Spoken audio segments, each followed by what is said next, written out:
6장 5절로 8절까지입니다.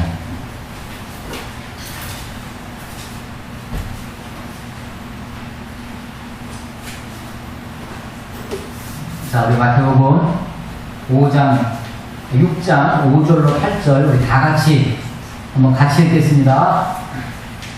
하나님 성으로 시작. 또 너희는 기도할 때 외식하는 자와 같이 하지 말라. 그들은 사람에게 보이려고 회당과 큰 거기에서 기도하기를 좋아하니라. 내가 진실로 너희에게 이르노니 그들은 자기 상을 이미 받았느니라. 너는 기도할 때 내 골방에 들어가 문을 닫고 은밀한 중에 계신 내 아버지께 기도하라. 은밀한 중에 보시는 내 아버지께서 갚으시리라. 또 기도할 때 이방인과 같이 성언으로 하지 말라. 그들은 말을 많이 하다가 들으실 줄 생각하느라. 그러므로 그들을 공감하지 말라. 구하기 전에 너희에게 있어야 할 것을 하나님 너희 아버지께서 아시느니라. 아멘.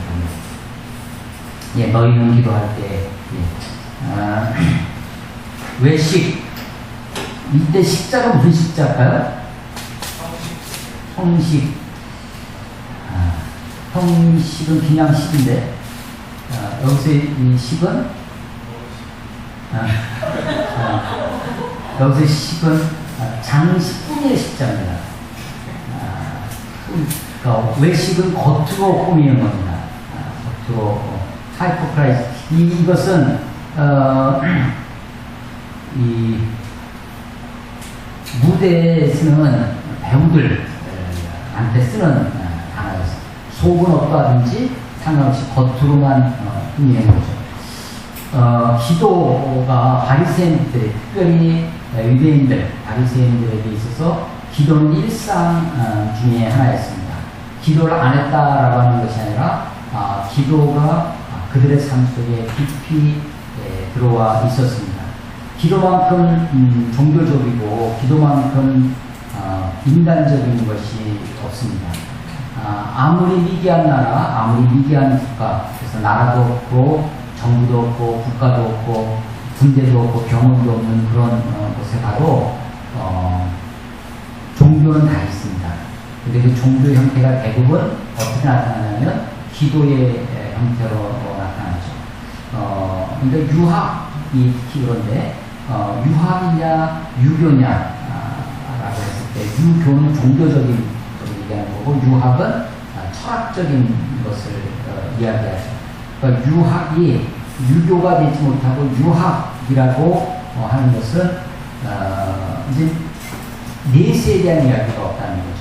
죽음 이후의 세계에 대한 공자한테도 삶도 모르는데 어떻게 죽음을 알겠느냐라고 말하는 거죠. 내세에 대한 언급이 없고 또 기도가 없습니다. 기도가 없어요. 그런데 모든 종교가 인간이 가지고 있는 가장 기본적인 어떤 형태로든 하다못해 성황당의 골뱅이에다가 이 정한수 물 한 그릇, 냉수 한 그릇 떠놓고 제사를 기도를 하던 어떤 형태로 하든 인간적인 가장 인간의 기본적인 욕구 중에 하나가 종교적인 욕구고 그것이 이제 기도로 나타납니다. 유대인들에게 있어서 기도는 내가 아주 종교틱하다, 내가 하나님께 대해서 열심히 있다라고 하는 것을 보여줄 수 있는 아주 좋은 것이 기도였습니다. 우리 기독교, 특별히 한국교회 부흥에 있어서 큰 역할을 하는 것이 기도입니다. 새벽기도, 철학기도, 통성기도, 이 기도가 한국교회 부흥에 굉장히 큰 역할을 했습니다.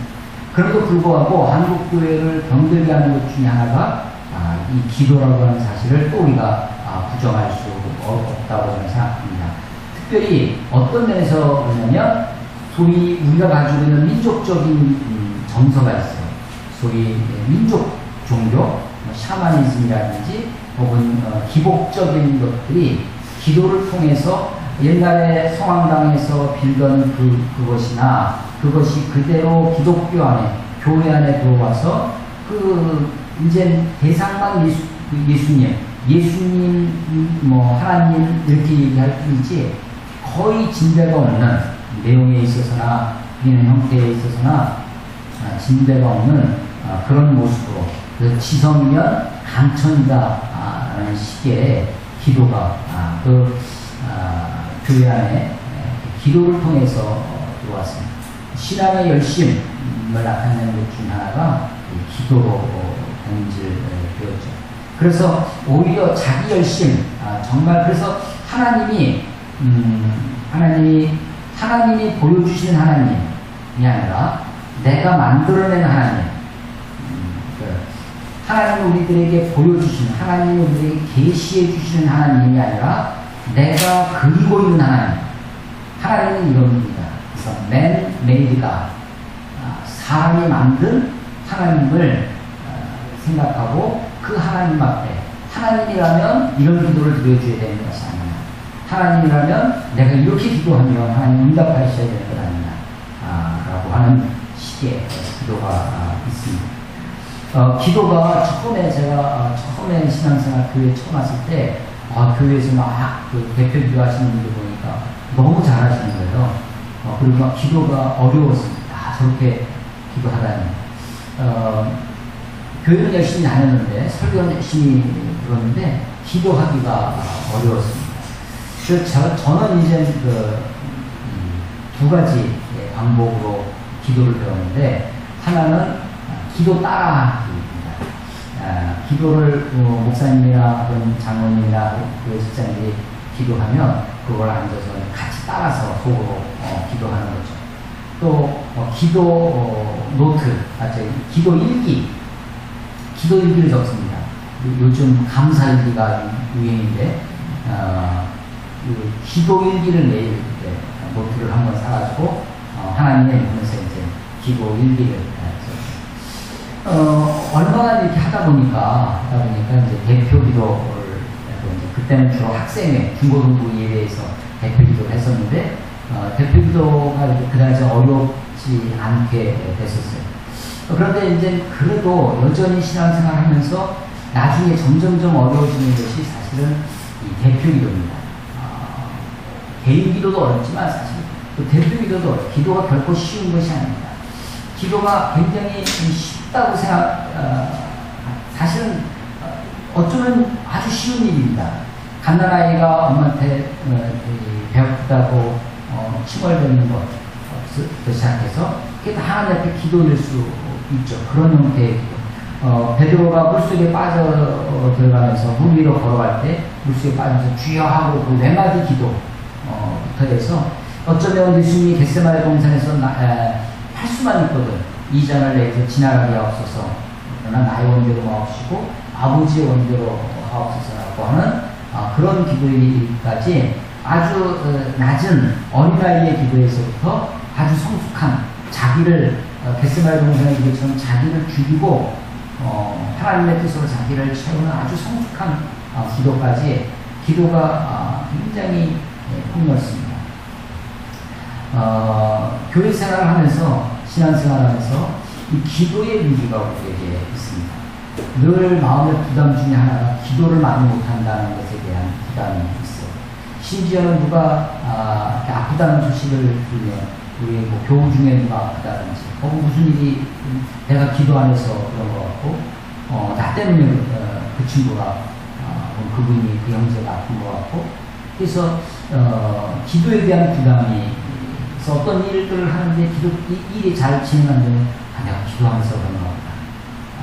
이 기도에 대한 부담, 기도에 대한 컴플렉스, 기도에 대한 것들이 사실은 우리에게 많이 있어요.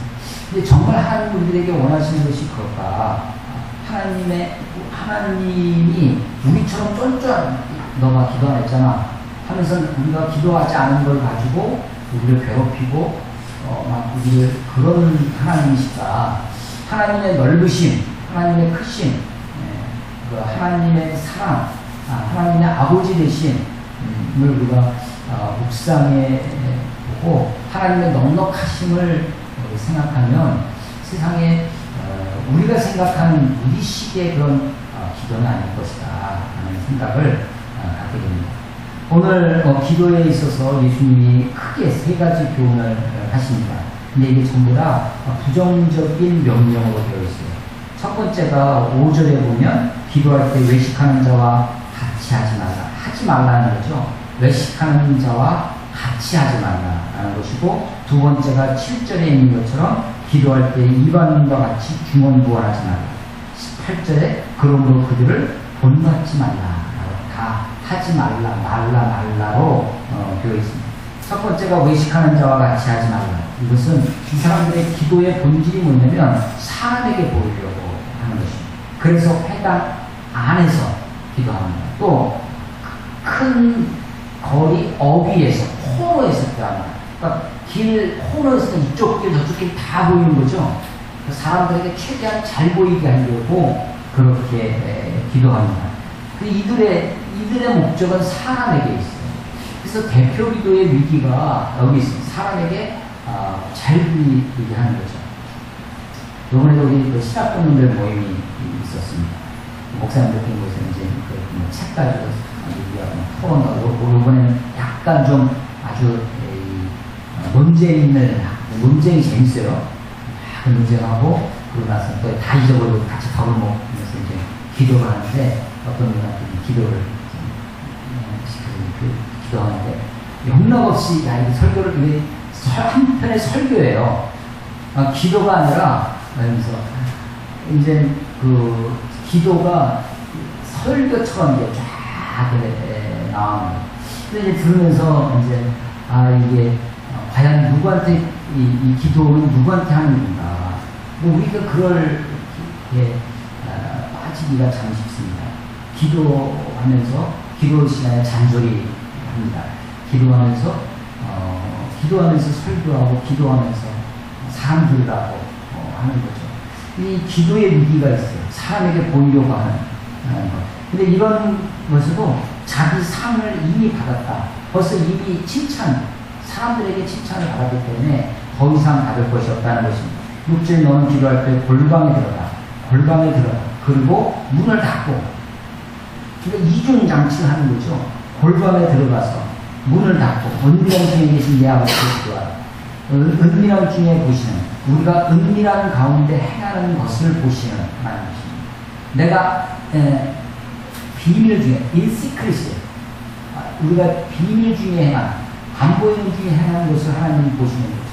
그래서 아무도 없는 그곳에서 내가 무엇하고 있는지, 아무도 없는 그곳, 아무도 모르는 그곳에서 내가 무엇을 하고 있는지가 어쩌면 그 사람의 진짜 모습일 수 있겠다라고 하는 겁니다. 요즘 저도 페이스북을 열심히 하는 사람 중에 하나인데, 페이스북에 두 가지 성향이 있죠. 하나는 노출증입니다.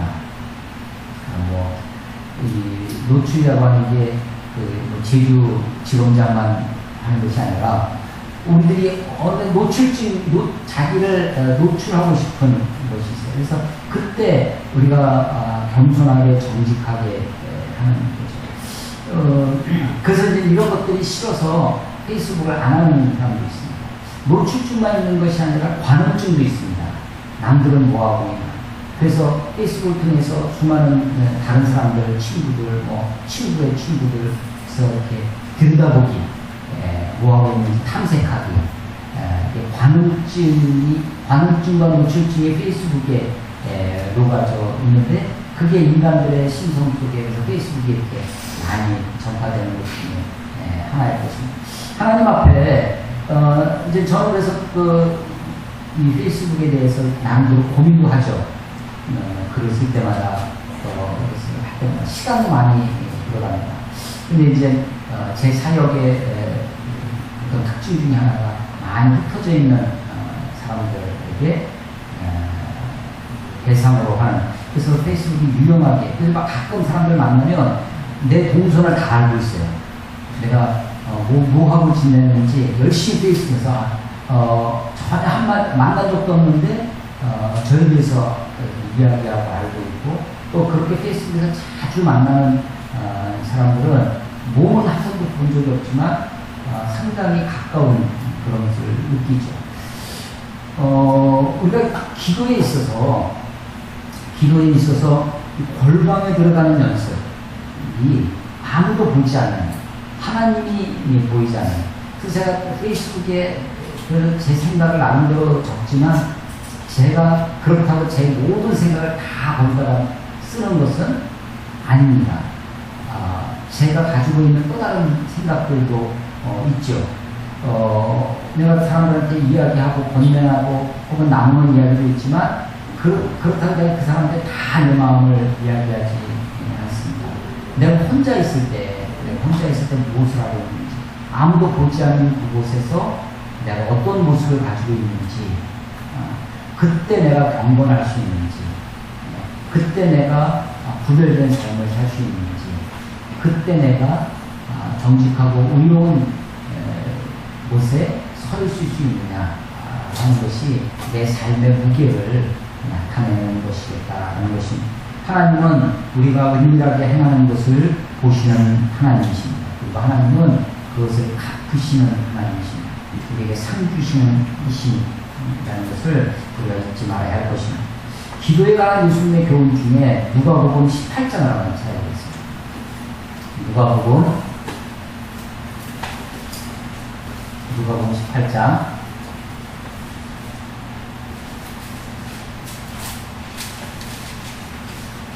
9절부터 14절까지 한번 읽어보겠습니다. 누가복음 18장 9절 같이 읽겠습니다. 시작. 또 자기를 의롭다고 믿고 다른 사람을 멸시하는 자들에게 이 비유로 말씀하시되 두 사람이 기도하러 성전에 올라가니 하나는 바리새인이요 하나는 세리라. 바리새인은 서서 따로 기도하여 이르되 하나님이여 나는 다른 사람들 곧 토색 우리 가난한 자들과 같지 않냐고 이 세리와도 같지 않냐를 감사하니라. 나는 이에 2번씩 금식하고 또 소리에 11조를 드리나이다 하고 세리는 멀리 서서 남이 눈을 들어 하늘을 쳐다보지도 못하고 다만 가슴을 치며 이르되 하나님이여 불쌍히 여기소서 나는 죄인도 소리가 하였느니라. 내가 너에게 이르노니 이에 저 바리새인이 알고 이 사람이 의롭다 하심을 받고 그의 집으로 내려가느니라. 무릇 자기를 높이는 자는 낮아지고 자기를 낮추는 자는 높아지리라 하시니라. 이것도 예수님의 기도에 관한 교훈 중에 하나인데 이 말씀은 9절에 보면 자기를 의롭다고 믿고 다른 사람을 멸시하는 자들에게 주시는 말씀입니다. 이 기도를 많이 한다고 하는 사람들 중에 빠지는 것 중에 하나가 자기 기도에 의의가 있어요. 내가 이렇게 기도하는데. 그래서 기도 많이 하는 사람들이 교만합니다. 이 교만 중에 제일 무서운 교만이 뭐냐면 영적인 교만입니다. 신앙적인 교만만큼 위험하고 무서운 게 없습니다. 이게 바리새인들의 기도가 되죠. 바리새인들의 기도의 모습을 보면 11절에 바리새인은 따로 서서 따로 기도합니다. 그런데 세리는 13절에 보면 멀리 서 있어요. 감히 하늘을 우러러보지도 못합니다.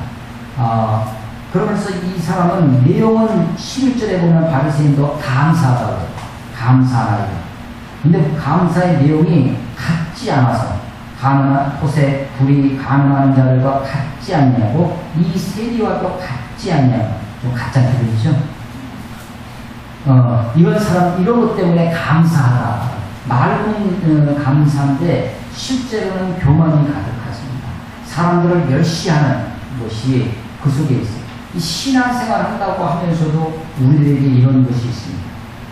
일주일에 2번씩 금식하고 소득의 11조를 드린다고 자기를 다시 하는, 자기를 의롭다고 하는 것이죠. 기도를 많이 하는 사람들이 빠지는 함정 중에 하나입니다. 그러므로 우리가 무엇 때문에 기도하는지, 누구에게 기도하는지, 왜 기도하는지 자기 자신을 잘 살펴보아야 한다 생각되었습니다. 마태복음 2번째 예수님이 하지 말라는 것은 중언부언하지 말라는 것입니다.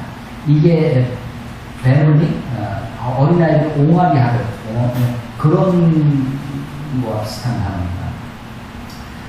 아무 의미 없이 주문을 이렇게 하는 것처럼 그렇게 기도하는 것입니다. 중언부언하지 말라는 것이 단지 같은 기도를 2번 하지 말라라는 것이 아닙니다. 예수님도 3번 기도하신 적이 있습니다. 예수님도 겟세마네 동산에서 3번 기도하셨고요. 바울도 자기의 육체의 가시를 위해서 3번 기도했다라고 하는 것을 그러니까 똑같은 내용을, 같은 내용을 여러 번 기도한다는 것, 그것을 금하는 것이 아니라 의미 없는 말을, 자기 마음을 담지 않은 것을 그냥 옹알이 하듯이 주문을 외우듯이 그렇게 하는 것입니다. 말을 많이 하여야 들으실 줄로 생각한다라는 거죠, 저들. 그래서 이 생각하는 것, 이들이 기도하는 사람의 착각입니다. 기도 많이 하는 사람들의 착각, 기도에 오해가 있어요. 많이 해야 들으신다고 하는 거죠. 그런데 주님은 우리가 구하기 전에 이미 알고 있다라고 하는 것입니다. 8절, 그러므로 그들을 본받지 말라. 그들을 본받지 말라. 기도에 있어서요. 기도를 우리가 잘 배워야 됩니다. 기도가 이게 어렵습니다. 주기도문이 바로 그러면 9절부터 주기도문이 나오는데, 누가복음에 보면 이 주기도문을 가르쳐 주신 이유가 나와요. 제자들의 요청에 의해서 제자들이 다른 사람들도, 요한이나 다른 사람들도 기도를 받는데, 선생님 우리에게도 기도를 좀 가르쳐 주십시오라고 요청을 했더니 예수님이 가르쳐 주신 기도가 주기도문입니다. 그런데 주기도문 제자들이 다른 거 요청하지 않고요. 나도 무리를 좀 걸어갈 수 있는 좀 그런 능력을 좀 주십시오. 내가 기도하면 병자가 낫게 해주십시오.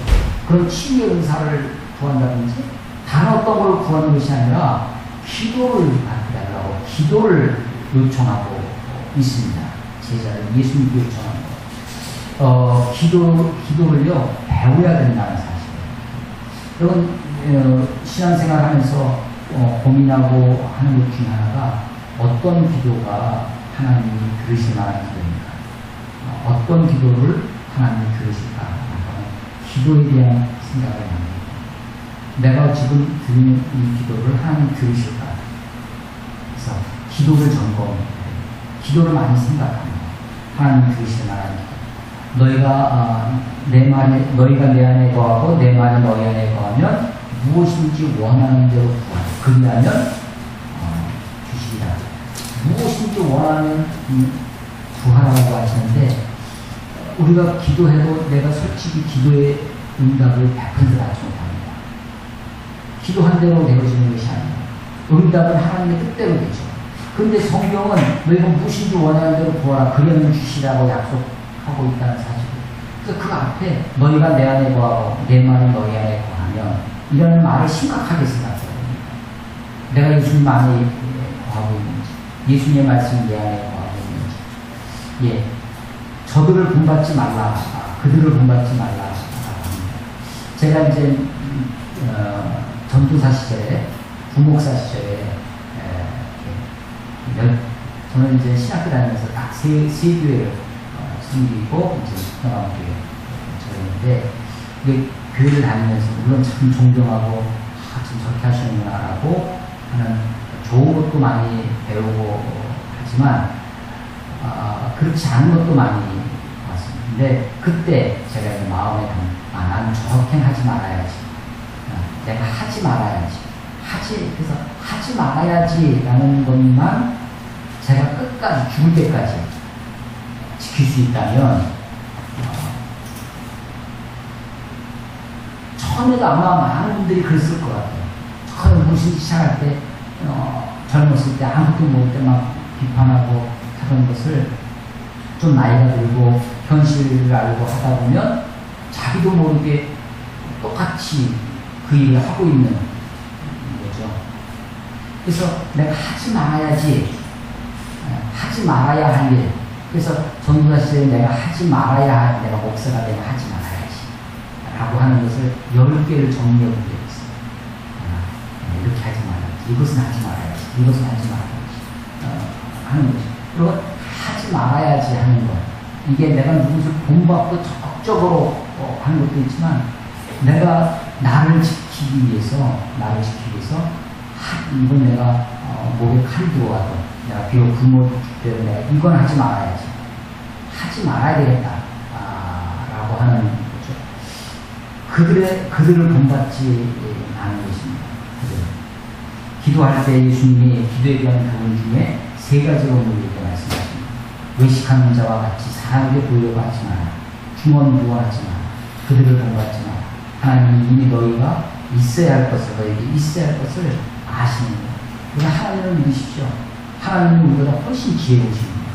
하나님은 우리보다 더 우리를 사랑하십니다. 우리가 있어야 할 것을, 우리가 무엇이 있어야 하는지 이미 아시는 분이세요. 구체적으로 기도는 구체적으로 해야 된다.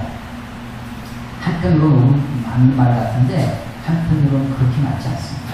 내가 구체적으로 기도하지 않고 하나님이 우리가 있어야 할 것을 아시는 하나님이세요. 하나님을 믿으세요. 하나님이 여러분을 사랑하십니다. 필요를 여러분이 있어야 할 것을 아십니다. 내게 주어진 삶을 내가 열심히 최선을 다해서 사는 것, 그리고 주어진 결과를 내가 기쁨으로 감사로 낮으면서 살아가는 것입니다. 하나님이 아십니다. 그런데 너희의 아버지께서 아시느니라 라고 끝나는데 이제는 9절은 그러므로 너희는 이렇게 기도하라. 그 다음에 이렇게 기도하라 해서 긍정으로 바뀌죠. 그게 이제 우리가 잘 아는 주기도문으로 나가는 것입니다. 하나님이 다 아세요. 아시니까 그래 내가 알아서 할 거면 기도하지 말고 돈 있어라 라고 하는 것이 아니라 하나님이 다 아시지만 기도해라 라고 하는 것입니다. 하나님이 이 기도는 하나님이 다 아시지만 우리의 필요를 다 아시지만 이게 요청하시는 것, 이게 권하시는 것이 기도입니다. 그래서 주기도는 하나님의 뜻과 하나님의 이름과 하나님의 나라를 위한 기도, 우리의 일용할 양식을 위한 기도, 우리의 죄의 사죄를 위한 기도, 시험 내려오지 않고 악의로 빠지지 않고 해달라고 보호와 인도, 공급에 관한 기도입니다. 그래서 하나님을 믿으십시오. 기도할 때 정말 하나님을 믿고 하나님의 넉넉하신 다 하시는 하나님을 믿고 하나님께 나아가면 좋겠습니다. 혼란에 들어가기를 힘쓰시고 은밀한 중에 갚으시는 하나님을 믿고 나아갑니다. 기도의 신비, 기도의 비밀, 기도의 사람들이 다 될 수 있기를 주의 이름으로 축원합니다. 기도하겠습니다.